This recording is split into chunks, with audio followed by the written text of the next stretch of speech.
Good morning, afternoon, and evening to our listeners across the globe. Welcome back to in12d and Happy New Year to all. This is our first episode of 2026, season 4, episode 33.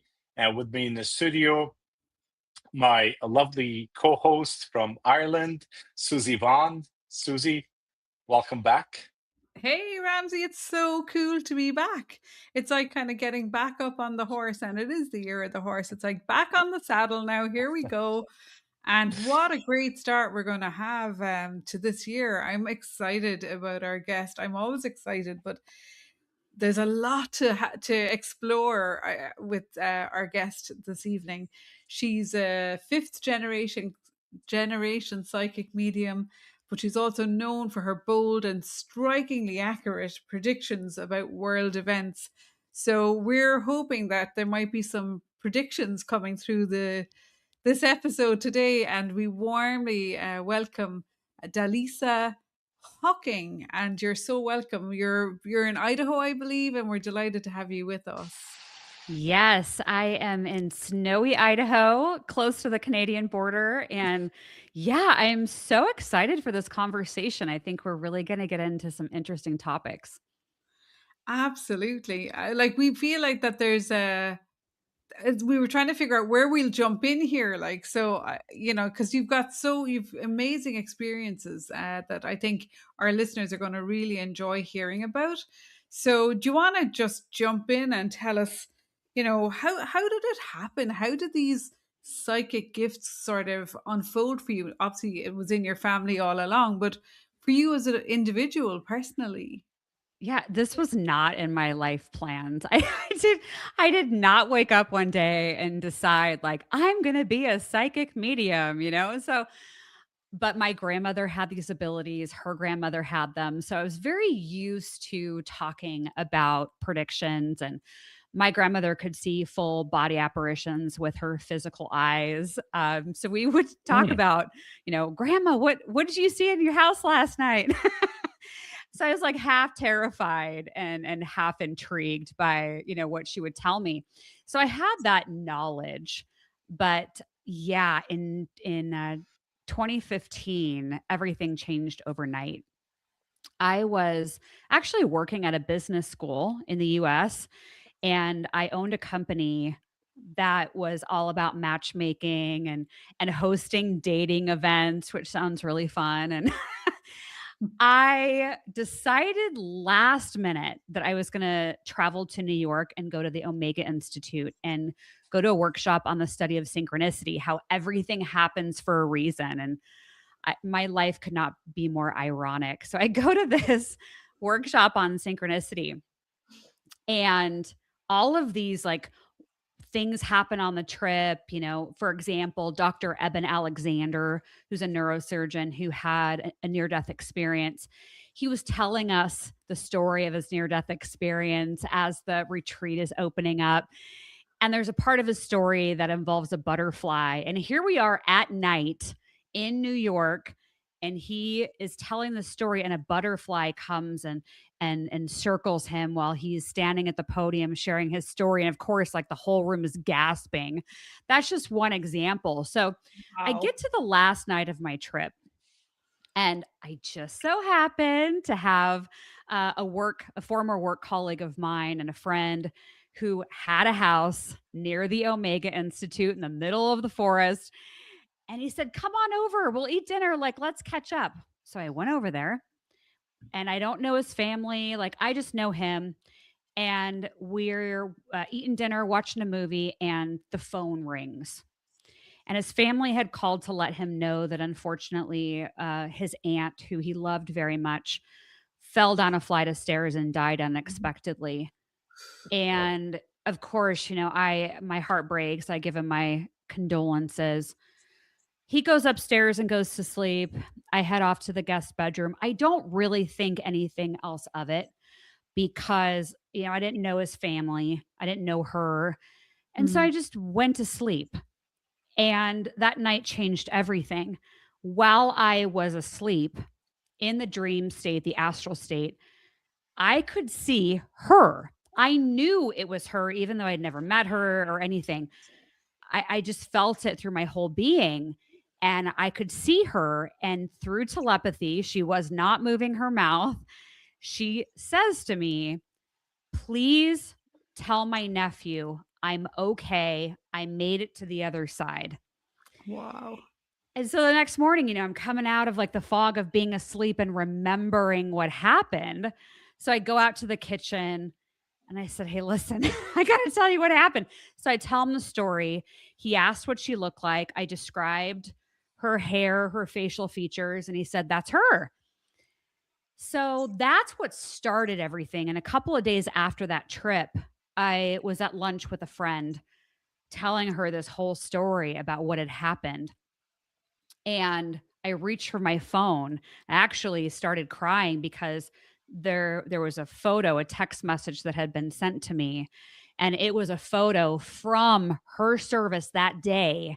My friend had Oh, snapped a picture so I could see what she looked like, and she sent it over to me, and it was exactly as she had appeared just a couple of nights before in my dream. So that's where it all started. wow. Well, it didn't spook you. We're happy that you stayed in the in that line of work. Yeah, it's something that absolutely changes your life. Mhm. And it was like flipping on the light switch. And once the light switch is flipped on, at least for me, like I couldn't turn it back off. And so then it just became this exploration of, well, what do I do with this? Like if Aunt Barbara, who I didn't know, could come through and deliver a message, are there other people or animals or angels or guides? What else is trying to get through? So then I started actually trying to learn things like channeling and replicating what had happened in the dream state while I was awake and being Mhm. very successful with the channeling. And then learning things like oracle cards and tarot cards and astrology. And those have, unfolded over the years. But really what it started off with was channeling, and even to this day that's my go-to. So whether I'm looking to make a prediction about the world or I'm looking to connect with archangels during a guided meditation, it is channeling. And so that at the core I think is my main gift. I'd love to jump straight into the channeling, if you'll indulge us, because I was really curious when I was reading your bio, like these predictions are coming true very soon after you're getting that information as well. So it's kind of more, it's not as personal as Aunt Barbara, but it's more generalized information, and it sounds like they're big stuff. Like some of your predictions have gone viral. Would you be willing to share with us what happened like last January, for example, and how it came about? Yes, that was unexpected. And so even me as a psychic medium can be surprised because I was not planning on that day being any different, than the day before. So I had a dream where I could see a helicopter and I could see a airplane and a crash, and so much so that it rocked me to my core. I woke up the next morning, and this was January of 2025, in my pajamas, no makeup on, because Spirit was like, you better make a video and you better do it now, like while it's fresh, like while you're remembering it. And so I made this video, 60 seconds. And a couple of days later, there was the helicopter airplane collision in the Mm. Washington, D.C. area that tragically killed many people. And what was really interesting about that premonition, it came in through a dream, which is not the typical way my messages come through. So it was sticky, like it had stuck with me. So that made it interesting, and the fact that I had made the video and people were already watching that video as like one of my predictions because it's a reel on Instagram. And so then when it happened, they remembered, since it was just a few days ago, they remembered the prediction video and then went back and started commenting on it like, "Oh my gosh, I just remembered you made this video." So it's probably one of the most concrete things that I could point to say, like, this is proof of the premonition and, it happening because it was such a major news story afterwards. Wow. That so when that happens to you, Jalissa, does there, does it get a bit overwhelming, especially given the kind of, I suppose, the tragedy that unfolded there, like, so do- d- how does it affect you personally, when that something like that is the reality? I am known to cry a lot. People may not Mm, know that about me because it's often when I'm at home by myself or I'm in the car after having done a reading that maybe would have been really emotionally draining. So it can take a toll. mm, I've heard a lot over the years. I've been doing this now for over a decade, that there are a lot of people in the spiritual industry, psychics and mediums, that burn out or they have mm. to, take a long break from doing the work because tapping into the frequency. Oh, Oh, frozen.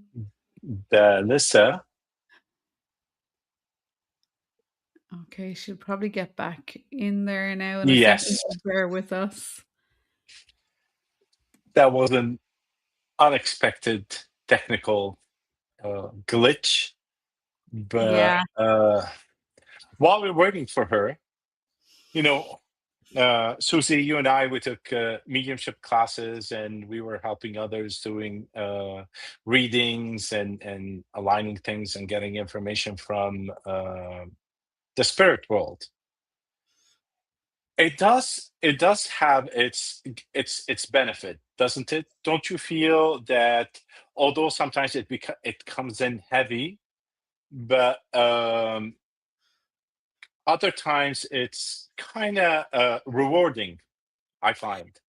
Yeah, it's a mixed bag, I think, because when you're training and you're learning, I think there's a part that is like you're unsure, you're not quite, fully committed, you're not fully, maybe experienced enough, but the information is there and it won't go away and it's really strong. So, you know, I think you learn eventually just to get over yourself and spit it out. Like, so there is that bit of anxiety, like that you don't want to do anything, kind of put anybody off or, give them some information that might upset them or something. So, yeah, but then it is very rewarding when somebody comes back to you and tells you, wow, that really, really helped me out. That was really, really beneficial. So Yeah.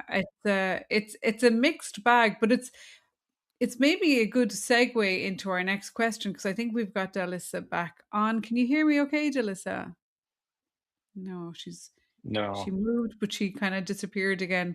Because I was going to ask her, how do you kind of really develop this? Does Okay, everybody Oh, here you are. Does she's everybody back. get yeah, sorry about that. We were just The filling in power the went out. Oh, Oh, interesting. Okay. Well, here we are. We're back. Yeah, Power's back. yeah, I guess So spirit really, really wants to make sure that this episode is memorable. Um, because everything just went dark. the powers that be. Well, my question, if you want to jump back in, I was talking about, psychic development and developing gifts because Ramsey and I, that's how we met when we were training with spiritual kind of mediumship and psychic ability. And do you think everybody has that gift, Delissa? Is everybody trainable? What's your feeling on that? Yeah, I think we all have these gifts and abilities. I think some of us are born with it, right? I think that I had the natural makeup and DNA. Maybe my pineal gland works a little bit differently than some people. Um because it's in my family lineage, so I do think I got it passed down to me. But I have met so many people over the years that they can build and grow their intuition and their psychic abilities even without it being in their family, without any prior experience. I Mm. found it to be a frequency. And we all have our own vibration, our own frequency. And when we can increase, raise our frequency, then we can connect in to psychic information, which is one frequency, or we can raise it even higher and actually connect with mediumship energy. So, yes, we can all develop it, but some people need a little bit more training, a little bit, more working with the muscle. It's kind of like when you see a little kid that is playing the piano, and you're like, how did you learn how to play the piano at such a young age? It's like they're a prodigy. And then there's other people who, learn and practice and take lessons for 20 years, and then they're an incredible piano player. So I think that we can all do it, but the road to get there and to access the information just might be a little bit different. Yeah, because it's a two-way street. I think there's a certain level of personal development in there. It's your own personal journey as well, isn't it? Like self-development, self-worth, confidence building, all of those qualities are really essential if you're going to really dive into mediumship. So, I was looking at all the different world-renowned teachers that that you've been training with, and obviously they all bring something different. Do you want to reflect on some of your own teachers and how that shaped you? Yes, I remember even in college, which was, oh my gosh, do I want to admit that it was over like 25 years ago? But I had the pleasure of having Dr. Raymond Moody as one of my teachers for the semester. He had come to UNLV, which is in Las Vegas. That's where I went. And for a whole semester, he taught a class on near death experiences. Like, how Wow. lucky could I be? He's one of the world's leading experts on near death experiences. And I've always been fascinated by them. I've never had one myself, but even going back to a kid, I grew up in the Seattle area, and my pediatrician as a kid was considerably the world's leading expert on near death experiences in children. And he would Mhm. have drawings from kids that had had a near death experience up in the office. So I feel like it's kind of always been around me on my journey. I remember also going to Lee Harris. He's very well known in the spiritual industry. I went to a class of his on energy mastery several years ago, and was just amazed at how many people could come together in a room and still have it feel so personalized to you having, the experience.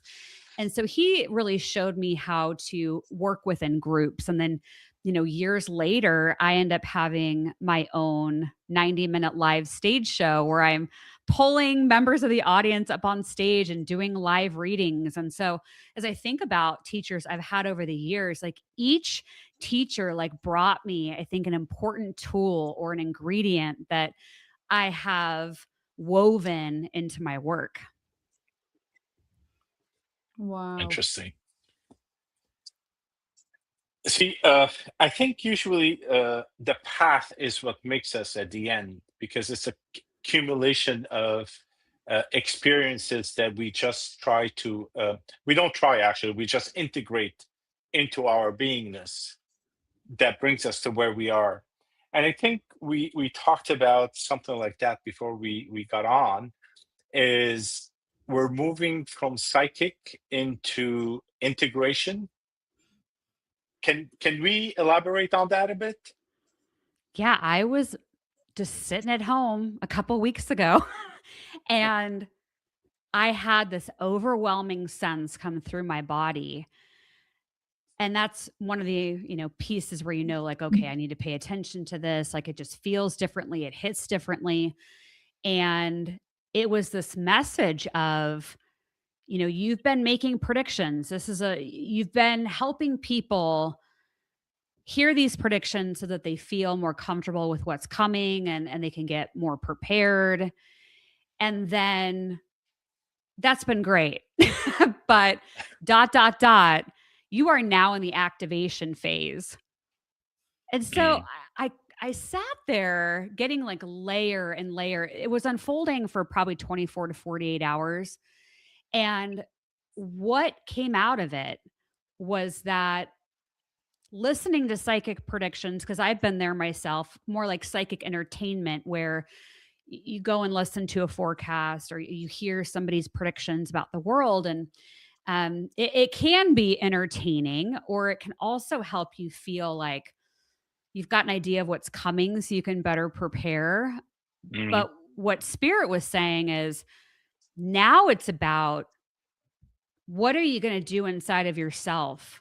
Like, how are you going to embody more of the peace, more of the clarity, more of the grounding, more of your sovereignty inside of your own physical body and in your life and in your choices? So it's basically, in other words, like moving out of being just a consumer Mm. of the content, but now, like, what are you going to do about it?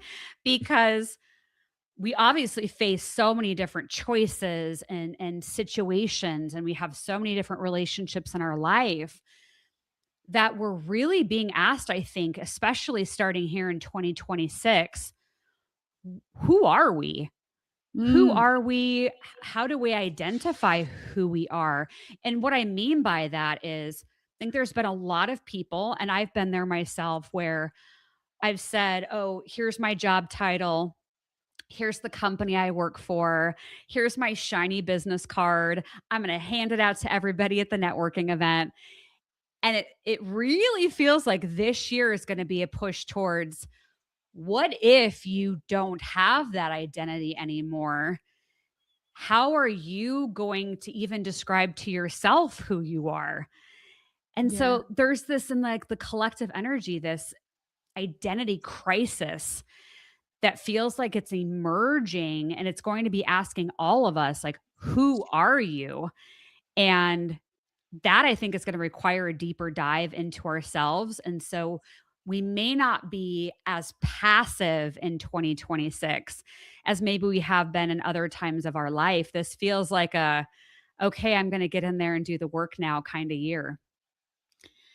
Yeah, that's a big question. Like, who are you really? We use that in a kind of self-inquiry when we're doing meditation a lot. And you're asking that question in your to your subconscious mind, in silence, in meditation, with no expectation. Like, the answer will usually come whenever it's ready. You know what I mean? You're not getting an instant answer. And I think that that's what's seeding us on a subconscious level, or consciously at least, for, well, I'm not just my roles and my responsibilities. I'm not what it said on that business card last year. So maybe this is what where we're entering into this kind of new year one in numerology. Let's kind of rewrite it. Like, let's really feel into, in each moment, who's showing up, who do I need to be in this moment, or how do I show up in this moment, not necessarily in the old roles. And kind of letting stuff go, as you said. Like, it's a real letting go who you were in order to really become who you might be, almost. Exactly. So bringing all those gifts in too, I think that's what's really cool about what you're sharing. All the different teachers, the different teachings and practices. Are they all, do you think, kind of preparing us for what's coming next, so that we can show up kind of in the present moment, whatever is required? Do you feel? Absolutely. I think that each of us that's feeling aligned and led to do that will bring our own unique gifts, our talents to the table, and help other people. And I don't think it's about lifting or holding other people up. I think it's now about, here are my gifts and talents. Here's what I can help you with. I can stand next to you, and I can help shine that flashlight into that dark cave that you're going into. But I really feel like it's about individuals taking radical responsibility for themselves this year and Mhm. not relying on other people or not relying on external voices outside of yourself and what they're saying and what they're telling you to do. It's like, what do you want to do? I think this is the year of like the question and the power of the question. I just started a micro podcast called The Curious Question because of these downloads I've been getting. And that is just where I take one question a week. And I say, this is the question. Like, how is this showing up in your life? Because I think there is incredible power in just sitting with ourselves and asking a question. And I think that's going to be a big piece of this year is getting curious about ourselves and trying to notice where we are plugged into too much noise, whatever that noise is, and then reclaim, which is the word that Spirit gave me for 2026, start to reclaim more of our own energy. Or where did we maybe even leave pieces of our energy behind or energy fragments? And how can we call that all back into ourselves now? So I say to anybody listening that if you've got a gift, and we all do, and you're feeling called to share it and help people become the best versions of themselves, like please do it. Like we all need to be holding the flashlight for each other. Oh man, I totally agree. I have I fully agree with your with what you just said, or whatever messages that you've received from Spirit over the short period, like recent times. Uh, the code of who we are. We used to play roles with them, the mother, the father, and so on. And I think we're moving into a new energy whereby there's no need for roles anymore. We're all kind of integrated on the same platform if we actually allow ourselves to be there. So, in order to be on that platform, we really need to let go of all old identities. Sorry, I don't know what's happening to me. Can't pronounce properly. So we need to let go of old identities in order to move into the new realm of information. Yeah, I've never heard it put that way before, but I absolutely agree. I think it's the recognition that we are more than we've ever thought we are, and that we are more powerful than we've ever given ourselves credit for, Mm, and that we get to create and co-create our reality, our life. And that's a big difference for this year specifically. And the reason why is because in 26, what I've been shown is like we actually can have really incredible times this year as individuals and what we're able to create and accomplish, and feeling this new level of creativity and birthing in all different kinds of ways. So, on the individual level, there is a lot available to us, and even this rise in energy and consciousness. And we'll find that we're communicating with each other, more through telepathy than we ever have before. And that's all beautiful and amazing. And the other side of that is a world that's going to look very chaotic. There's going to be so many changes with the dismantling that we've already been a witness to. And it's not going to be in just one country or another country. This is worldwide, where the systems that have been in place are really being either burnt to the ground or drastically reconfigured. And I know that might sound scary to some people, but I would remind anyone that's afraid of that you are more resilient than you might be giving yourself credit for in this moment. And you were born to be alive in this time so that you could not only witness the collapsing of the old, but that you could help be one of the people that is recreating the world on the other side of this. So I just feel like there's so much opportunity in the individual lives of everyone, but also how we're able to connect with each other in our own local communities and our online communities, and who we are traveling this road with. But 2026 has a lot of duality, a lot of the opportunity, but then also a lot of the chaos.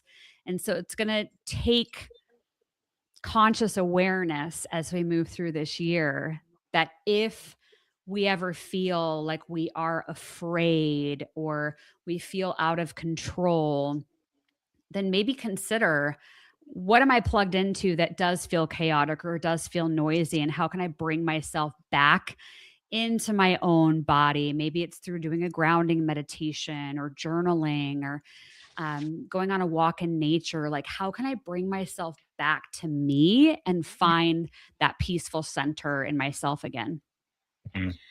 Yeah. Sorry, go ahead, Ramsey. Sorry, I thought you had something, but here's something. One of your predictions, I don't know if they were yours or I misread it somewhere, is that about AI rising, right? One thing that is very important for the listeners to understand is that AI is not something new coming in, but rather something emerging from where we are. And on a spiritual level, from my point of view, is that we should not should that the word is, but we well, let me go back. We should work together. We should embrace it, basically, to raise awareness and vibration of people through the new technologies that are coming up now. Instead of running away from them, we should embrace them and use them as tools to help us move forward. Is that part of what you see coming up for 26, 27?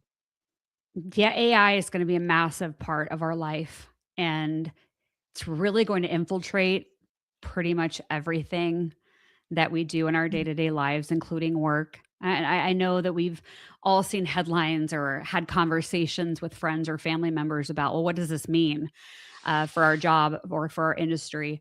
And it's going to move pretty quickly. Where I even think, within spirit saying in my ear right now, within the next 3 years, that our day-to-day life and how we move through it will largely be integrated with AI.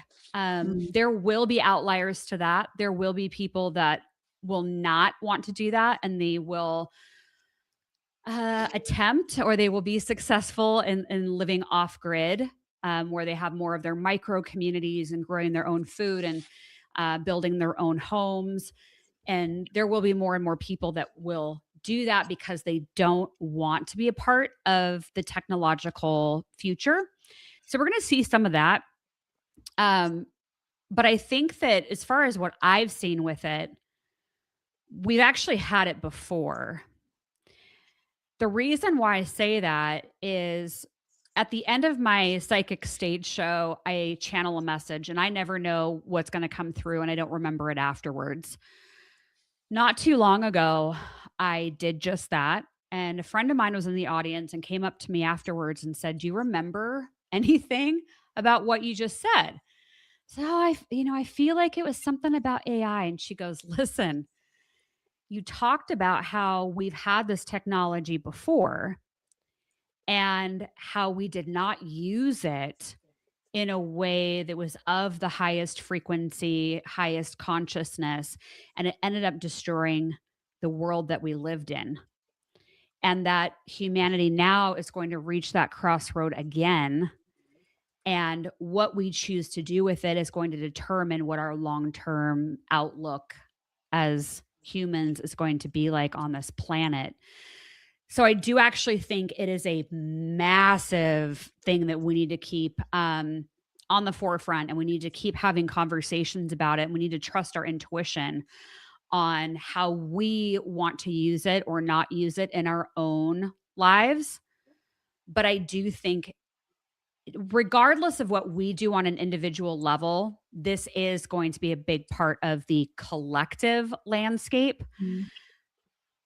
but what conversations are being had in the corporate boardrooms with these industry leaders in tech and AI, my hope is that they're having these conversations about what this does mean and what this is going to do to humanity. Because going back to the identity crisis that we've talked about a few times, I think that that's part of it. I think that we're going to see that in some ways, AI is going to be better than humans. It won't take over the heart of the human and the empathy and the emotions that we have. I don't see it going there, but it will be able to do a lot of jobs better than we can. One of the examples of that I've been shown is that the diagnostic tools with diseases will just be next level. The way they've showed it to me, which is often like playing Pictionary with spirit and trying to understand the interpretation of it, but it's almost like taking a drop of blood, which I know was part of a huge scandal years ago, but taking a drop of blood and putting it into a machine, and then the machine tells you the things that, but it actually being true and actually being able to do that. And then they showed that you'd be able to take that disease and put it into some system and say, this is the disease that we need to solve for. How do we solve this? And then it would come up with the cure. So it's like, this is all within reach. And so anything I think will be able to be fed into the diagnostic system and be able to get the quote unquote cure for it. Why I say quote unquote is because the other part of this that I have been shown is, yes, we'll be able to live longer and healthier lives. But what we will not be able to avoid is the emotional healing and healing from trauma inside of ourselves and the connection that disease has to trauma and unhealed parts of ourselves. So, yes, we'll be able to do a lot of things with the physical body, which is great, but I don't think we'll ever be able to bypass the emotional healing that we have to do.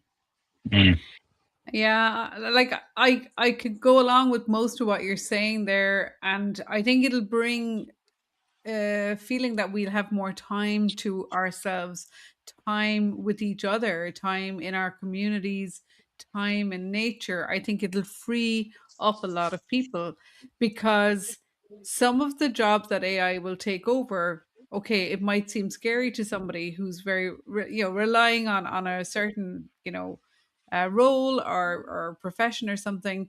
But like you said, like in diagnostics and medicine, in just solving things, it can really just drop in possible solutions, but it's only going to be as good as the human interfacing with it. So as much as ChatGPT can spit out all sorts of things for us, it's only as good as who's reading that or receiving that information and applying it, because I think what we really are on the kind of maybe a threshold of is human development, developing our relations with each other, our sense of our humanity, the kind of soul to soul connections, the connections as well from the spirit realm, from the unseen realms. Like I think even if I'm sure you would concur with this through your experiences, how you become this kind of interface between the spirit world and people who are in grief or something like that. I know you were sharing an experience about I think it was a mother who had lost a son, and you had shared a story about that, how sometimes people get so kind of consumed by their grief or sudden loss of a child or a loved one, and you need that human interaction, and so spirit comes through a channel like you and can really sort of, so you're connecting on this soul level with people, and I think that's where there's a hunger for that. I really feel like we've been very malnourished with the fall of all the kind of people just have lost their kind of connection to self, and I think the time will come where we'll connect through nature, through each other. What's your feeling on that? How do you feel about that, Dallisa? Yeah, it's going back to the embodiment piece. Yeah. And how are we embodying what we want to be? You know, it's kind of easy to say, like, I want less stress, you know, I want more clarity. I want more happiness. It's like, my question back to you would be like, well, then what are you doing to get it? Like, what are you choosing for yourself in your life? And what are your daily activities and habits and rituals and routines saying about that? Like, where are you not aligned with that frequency? You know, so if you're saying, I have so much stress and I want less stress, one of the things I'd probably sit down and ask you is like, all right, well, tell me all the things you're stressed out about. And why Mm. is it that you are still choosing those things to be a part of your life? And is there fear that is a part of this, and why you're still a part of these things that are causing stress? You know, is it that you're afraid to tell somebody no? Like, I don't want to do that anymore because you're afraid of what someone's going to say or their reaction, or maybe they're not going to like you or want to be around you anymore. So there's a lot to dig into with this, but I love that part of it, because once you understand that you are the captain of your own ship and you Mm. get to choose each day, and that your thoughts and your actions then create the output, it creates what ends up happening in your life, then you have radical liberation. Like, you really are sovereign, like, where you can recognize how you are driving the ship and then start making modifications so that you end up feeling the way that you want to feel. Yeah. Yeah, but I think it's more empathy as well with other people. You know, I think it's not just like, obviously we have to start with ourselves first, but you know, it's being able to kind of relate to others as well where they're at, and finding that compassion, like choosing our communities. Okay, so I'm not getting nourished and fed over here. This isn't helping me. It's stressing the living daylights out of me, or this group of people are stressing me, or this environment is, or whatever system. And then becoming more conscious, like you said, and choosing, okay, well, over here in this world or this neck of the woods or online group or whatever, it's a different community, and I feel seen, I feel safe, I feel heard. And that's collective kind of healing, if you ask me. Yeah, there's an amplification that comes with it. So, Mhm. my experience of doing this work with groups is that when there's a group of people that have that intention of raising their frequency or healing or getting clarity or downloads, like whatever that intention is, if the members of the group decide that's the intention and we're going to sit with this and we're going to do a guided meditation, for example, that energy amplifies so many times over, just because there's many people doing it together. And anytime we have an invitation that feels aligned with us to go and join a class or, you know, do a meditation, we should go, because by us being there and being present and open, that helps the energy to actually get bigger and do more work, in my experience of it. Yeah, I'm doing a program at the moment, a dream yoga program.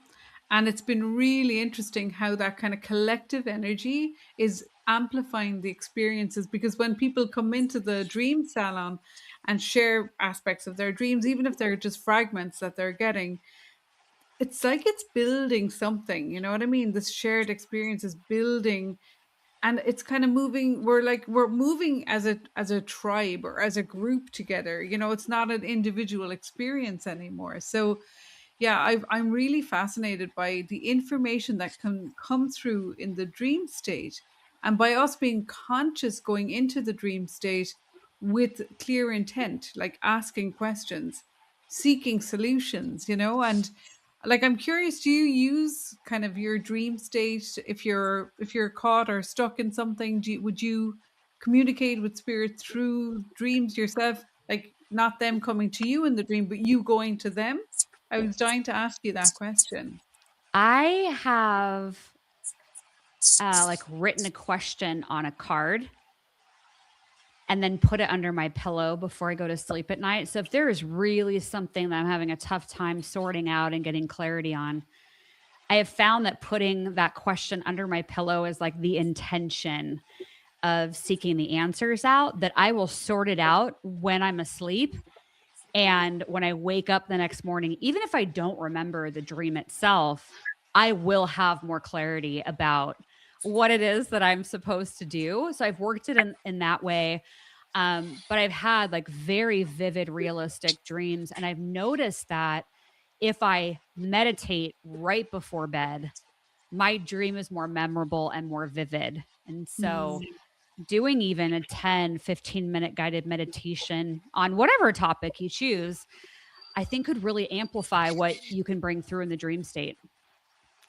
Yeah, but it's a really untapped resource, I believe, the more I'm studying it, because you're asleep for 6 to 8 hours every single night. Like there's an opportunity every single night, and you don't even have to get involved. You can just be tucked up and warm in bed asleep. You know what I mean? It's so effortless. But the part of that night when, the rational, logical, kind of linear mind is switched off, and so the other side of your brain, the right brain, is creative and it's clever and it's kind of got all these kind of solutions to things, like a lot of I suppose big inventions and stuff like that got kind of clarified in a dream state, so when the reason and logic was off the hook.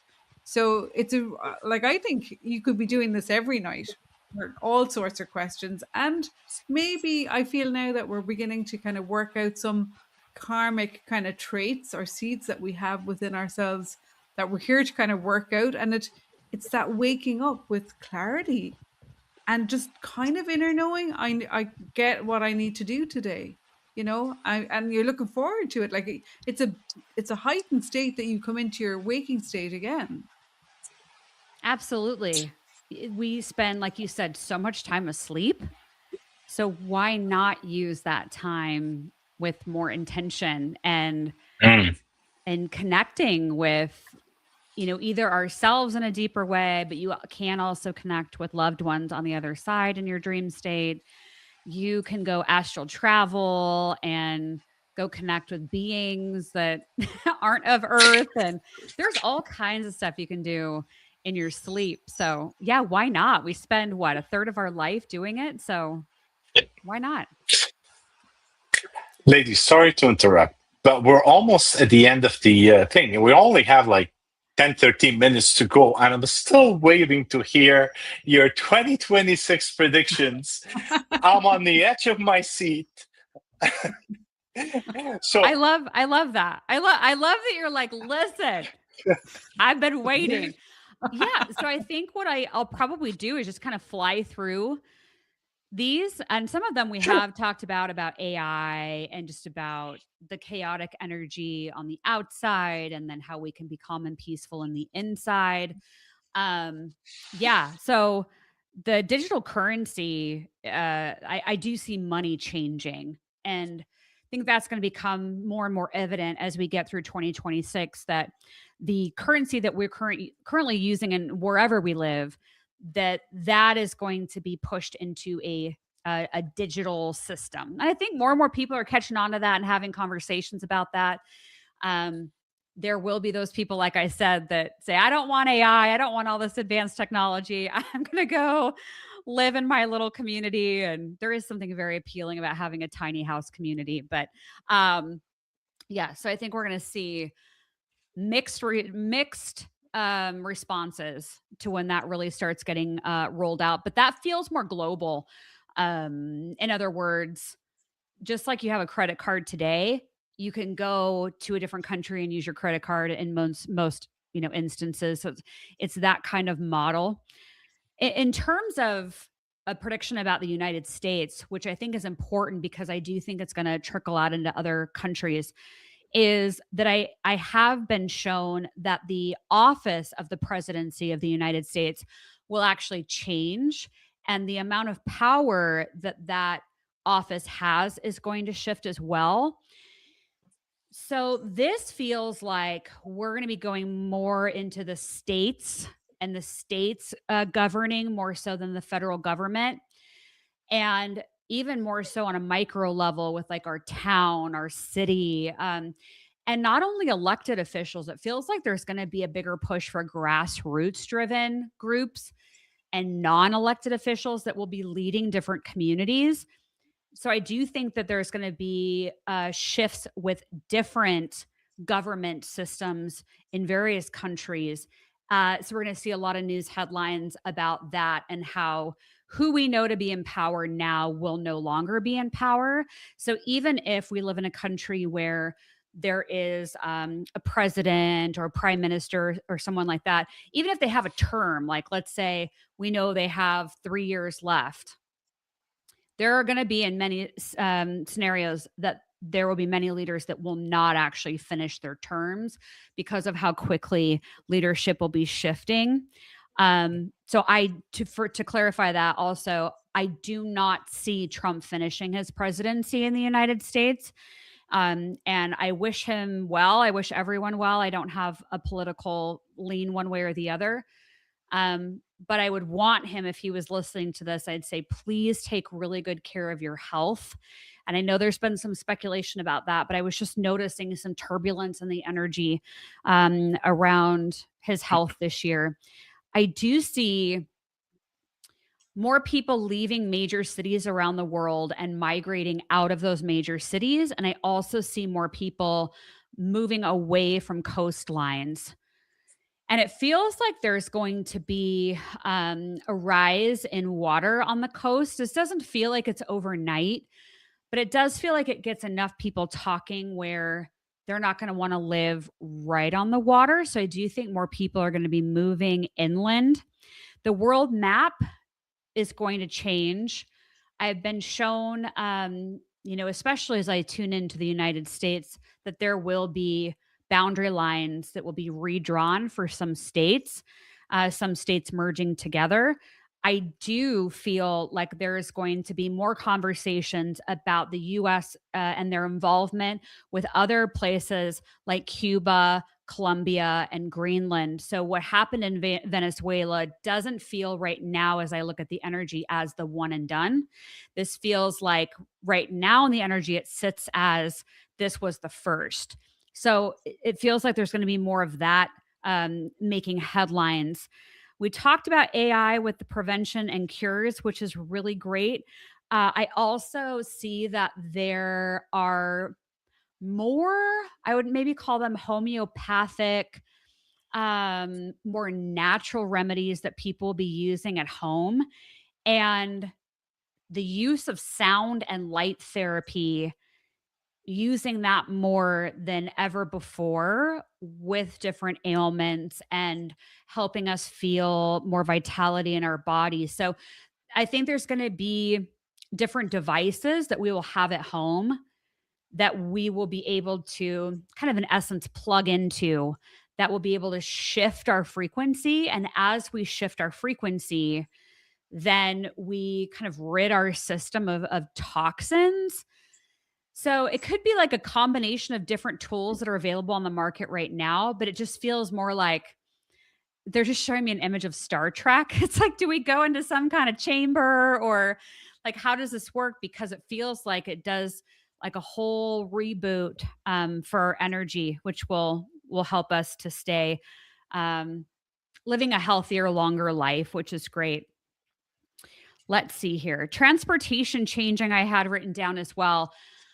It feels like there will be a large focus, and I think this is the planet Uranus that will be going into Gemini in a few months.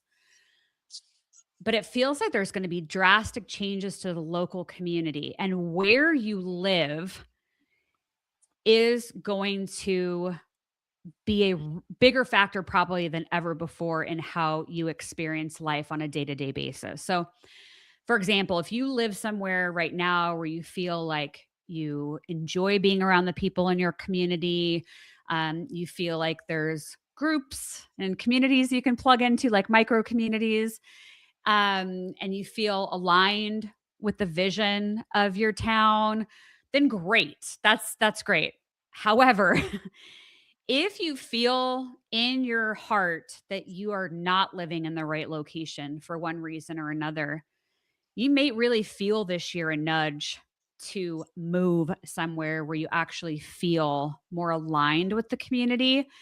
And because more power will be going back to local jurisdictions in a bigger way, it's going to be more important as a citizen of that town to align with the vision of where elected and non-elected officials, the leaders of the community, are taking the community itself. So pay attention to that. I've also been shown that there's a bigger drone-like vehicle that will take people places. So it's like faster than a car.